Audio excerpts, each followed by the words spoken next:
అరటికాయ ఫ్రై కొంచెం గ్రేవీగా కావాలి అనుకుంటే ఒకసారి ఇలా ట్రై చేయండి. ముందుగా 2 అరటికాయలను తీసుకుని పైన తొక్కని తీసేసి సాల్ట్ వాటర్లో వేసుకొని ఇలా చక్రాల కింద కట్ చేసుకోవాలి. 2 పెద్ద ఉల్లిపాయలను తీసుకుని ఇలా ముక్కలుగా కట్ చేసుకుని మిక్సీ పట్టుకోవాలి.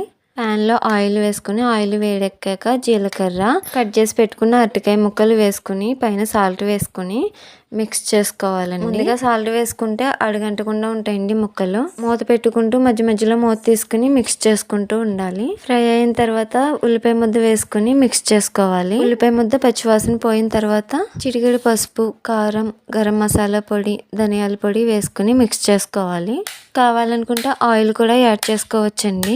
బాగా ఫ్రై అయిన తర్వాత చివరిలో కొత్తిమీర యాడ్ చేసుకోవటమేనండి. ఈ ఫ్రై నెయ్యి వేసుకుని కానీ నిమ్మరసం వేసుకుని కానీ రైస్లో కలుపుకొని తింటే చాలా అంటే చాలా బాగుంటుంది. సబ్స్క్రైబ్ చేసుకోండి. Bye bye.